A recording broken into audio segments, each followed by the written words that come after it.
Hello and welcome back to the Swan Pricing Show, where we talk about pricing of expertise-based businesses and services.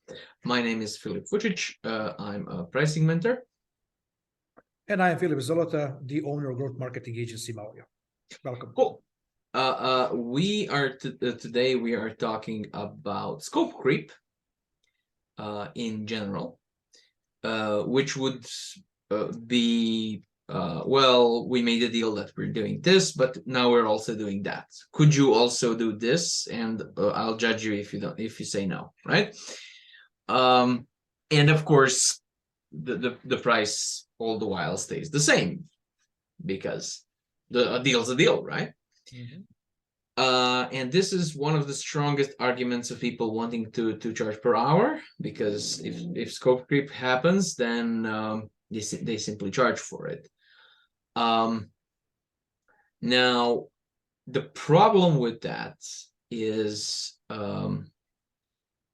well, it's still a bad fit, because if the client goes all over the place and increases the scope 3 times, and the project is now 3 times as big, and it doesn't have 3 times the ROI, you're still going to end up with an unhappy client and a bad referral. Well, lack of one, right? So you being right at the end doesn't really mean that everything is okay, right? Yes, you're right, but you're still going to end up with an unhappy client, and that's so it's a bad practice. Of course, losing money is also not a good thing. So the idea is make a deal, price per project or whatever, but then control the scope creep. So I'll let you take the easy question, Filip. How do we control the scope creep? Oh, it's first I'll mention the general problem when the scope creep happens, and what are the main triggers. The primary one is the communication gap or lack of communication, and clear communication and discussion about the requirements with adequate documentation. That is one important thing to mention. Also, when it happens, when you allow your client to micromanage and communicate even with your team directly without a middleman or project management manager, somebody who is managing all the expectations, taking into consideration all the initial scope of the requirements and other stuff. Generally speaking, a lack of planning, and very often you can see unrealistic promises. Service providers, experts, very often, simply due to the engagement and simply wanted to take over that client and customer, and they are simply promising way too much, promising a moon, and they cannot deliver, or they weren't clear enough in terms of all the relevant triggers. Very important, and how to manage it is to have clear management of expectations initially. You have adequate documentation of requirements, all and in full, tracking, tracing, and optimization. Also, all entire cost benefit analysis for entire project scope, and definitely very often seen in larger enterprise level scope and projects is a multi-iterative approach, meaning based on the hierarchy, you set up most important elements of the project and the things which can be postponed or done later on. Important is that you have in every moment, in every activity of the project, clear triggers and control points, so you can know and define exactly what is happening, what is inside the scope, what is outside the scope, and if outside the scope requirements arise, how to manage them and place them accordingly and appropriately inside the development. No matter it's a web project, mobile app, branding, marketing strategy, or any other expertise-based business, everything is being connected to managing the expectation, clear communication, requirements, and control points. So that is in short? Sure. I've heard people like Jonathan Stark talking about you being taking the role of the defender of the project. Yeah. So when somebody comes and says, well, wouldn't that be a good idea? You can ask, so how would this further the stated goal of the project? Well, it wouldn't, but I mean, I'm paying and I still think it's a good idea. Well, you are paying, yes, but we made a deal that I would be the defender of the project, right? If it's not good for this can be another project, that's fine. But let's first do this the step one, right? What we agreed on, and once that's working and checking all of the boxes, we can add whatever you want in step two, right? So let's put the pin in it. You're not saying no, you're stupid, right? You're saying you didn't hire me to do these steps, and this is the next thing that we can talk about. You didn't hire me to do these steps. You hired me to get to a result. Exactly. And spending project resources on something that will not further the result is not something that we agreed we would do.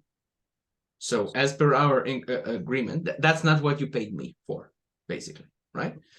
And about the number of steps, I mean, it was interesting hearing what you said, because I don't really in my own work deal with a lot of scope creep, because, and this is important, people don't really think they know what should be done in order for their price to increase, right? But in the work of some creative agencies and stuff like that, they think they know, right? I mean, the logo is just, you just pick a fancy font, right? You write our name and click save as. That's like 20 minutes, right? What do you mean you need a couple of days to think about it? What is there to think about, right? Yeah. I mean, you're a professional. You have to have some site where there's a lot of fonts. Just pick one, right? Yeah. And magic wand in your hand to make that happen in a blink of an eye. Yeah. Whatever, right? So no, I mean, when they think they know, then they sometimes come with a list of steps that they think will lead to the result, whether that's the truth or not. And they just ask you, okay, so how much for this? So I know what needs to be done here. How much for this? And this is, let's say, duck thinking, right? This is thinking in terms of this this service is a commodity. It doesn't really matter who does it, right? Just do it. It's just like cleaning offices, whatever, right? Is it clean or isn't it clean? And it's different in expert services. In pair of hand services, let's say, what we call duck services, right? Common services. It's extremely unwelcome for the service provider to correct the client's brief. So, I would like I don't know, duck burger with fries, and then no, you don't really want the fries today. You probably should take the salad, right? That's extremely unwelcome. But in expert services, that's not true, right? Somebody says, could you make me a better website? Right. So what does that mean for you? What's a better website? Well, a website that converts better. Right. Okay. And the client says, these are the steps. And you can take a look at those steps and say, some of them, yeah, there's a couple of them missing. And this one, you're already doing that. Why would you pay me again to do that? You're already doing that. That's fine. You can you can remove that part and then sleep well, right? So correcting the client's brief, as well as pushing back against scope changes, sorry, is welcome in Swan services, but not in duck services, right? I mean, that's a big difference, and arguing against bright ideas. Yeah. Right. If somebody really wants to eat steak with ketchup, they can, I mean, you can sneer at them, but they can do that, right? I'm joking, but you know what I mean, right? Yeah. And the client is always right in one thing. They know what they want. That doesn't mean that they necessarily know what they need, as in this actual series of steps that will lead them where they want to go.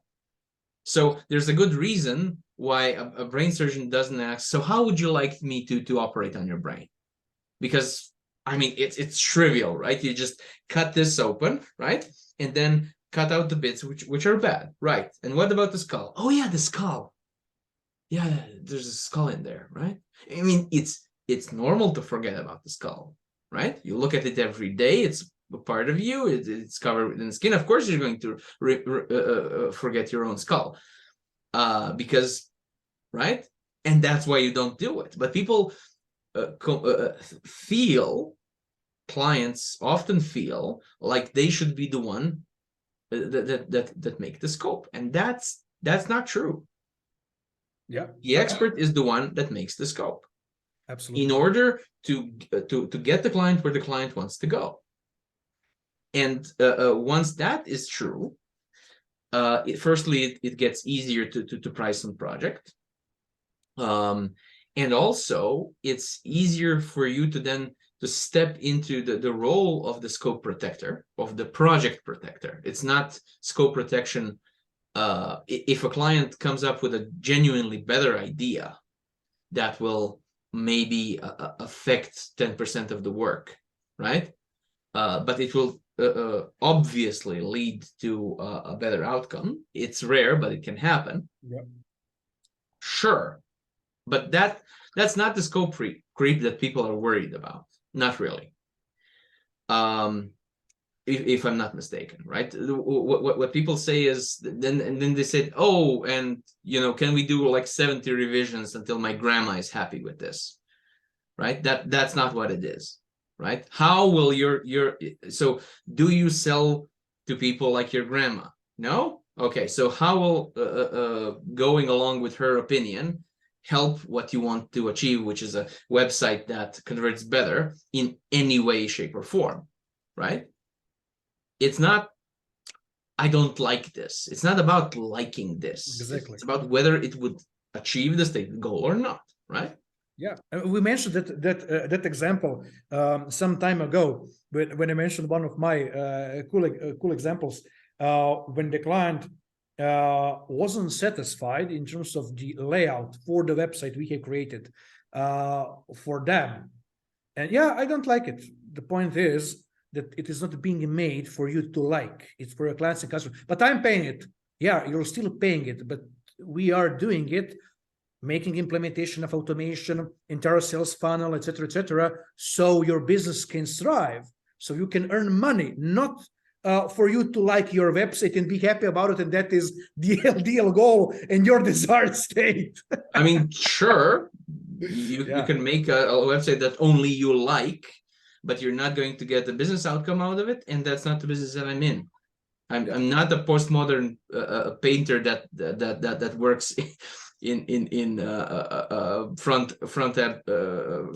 front end web, right?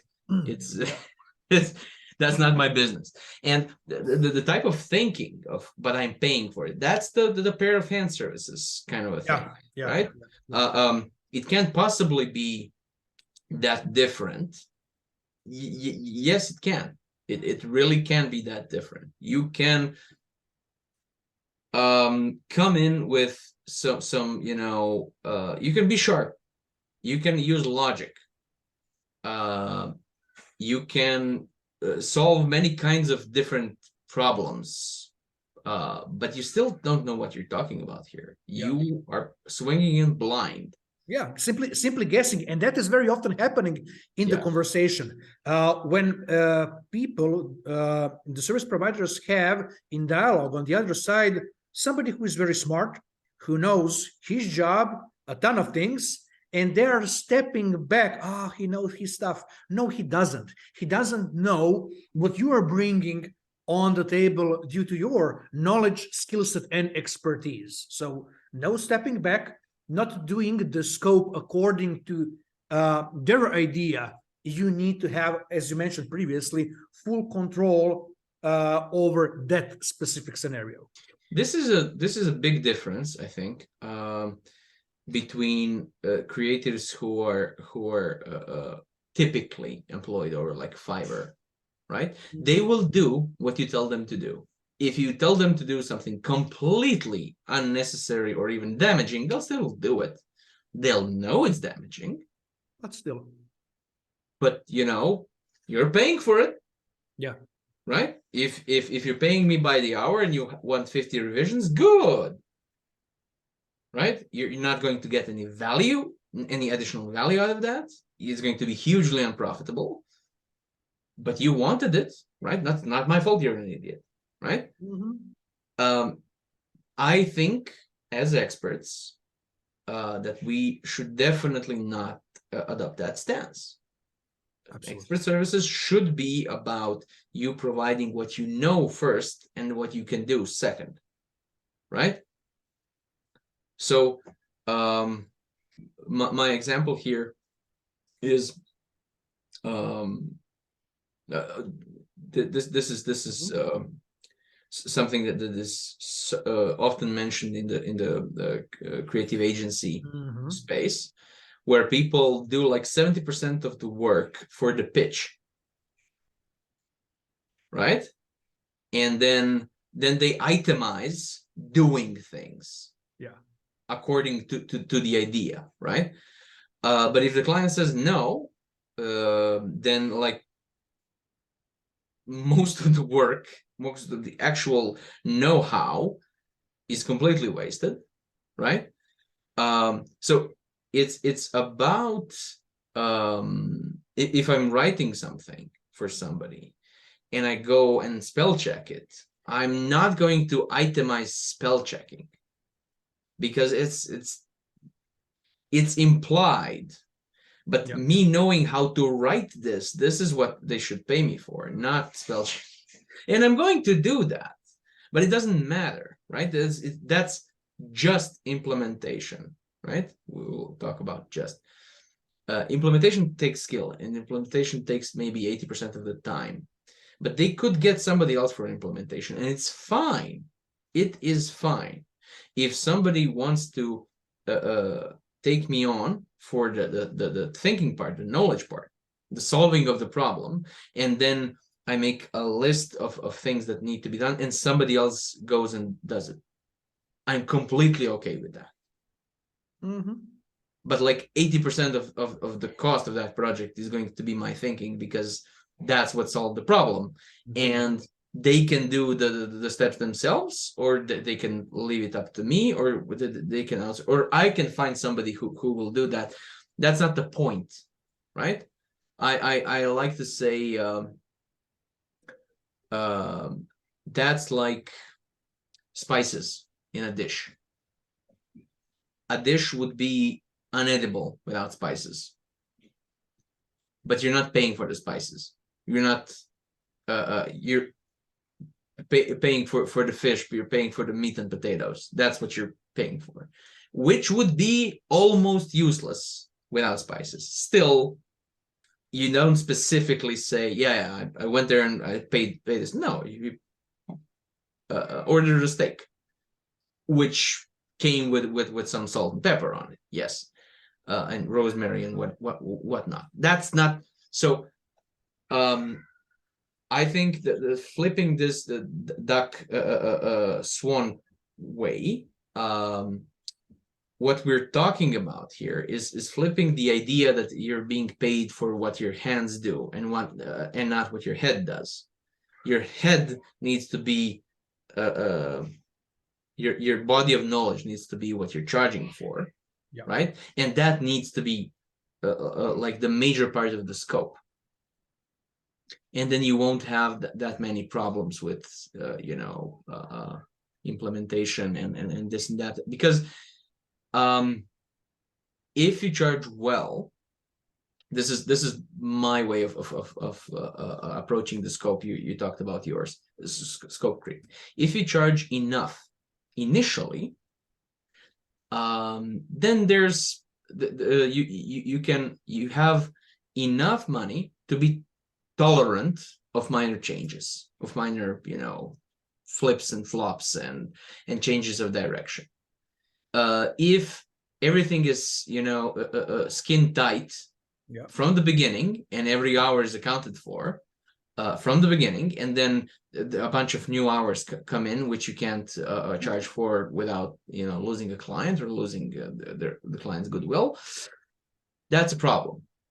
But if you charge enough for the initial sum, you have a inbuilt tolerance toward 10% up or down, because you already charged for it in a way, because you know what's going to happen. It always happens, right? And then you have if you play it well and you use all of the tricks and expectation management and everything that you talked about, then even if that fails a little, you can have an appreciative client who is used to people nickel and diming them and saying, well, this person is a professional, right? Mm-hmm. I asked them to do a few minor changes, and then they said, oh yeah, okay. Everything can be taken too far. Everything can be taken out of context.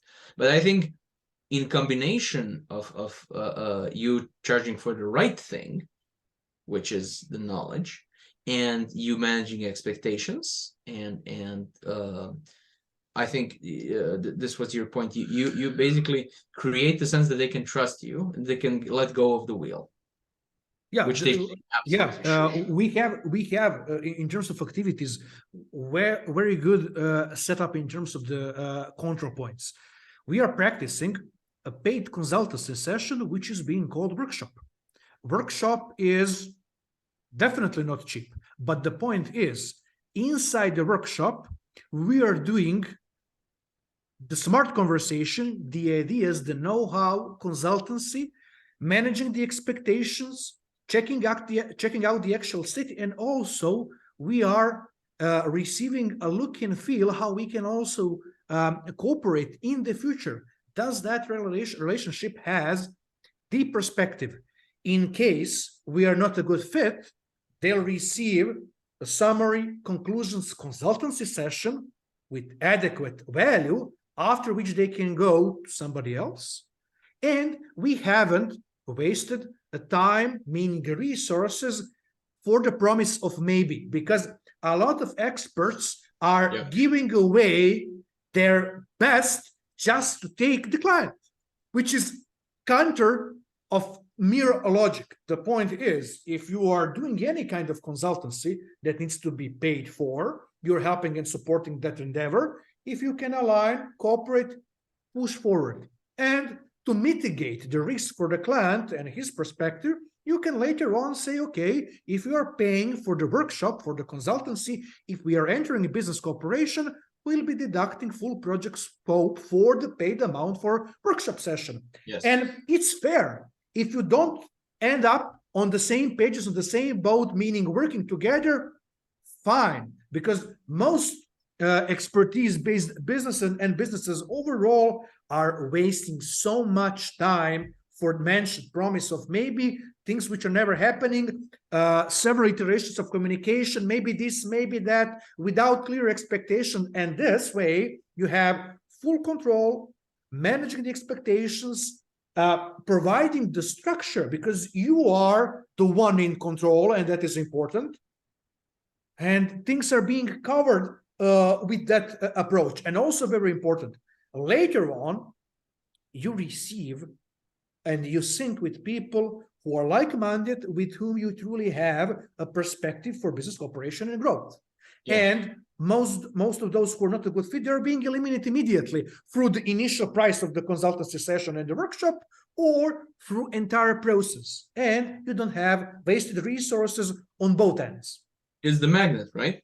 Exactly. It attracts the right one, the right kind of client, and repulses the wrong kind of one. If somebody is basically looking for a pair of hands that they can divert and you know, waste time basically.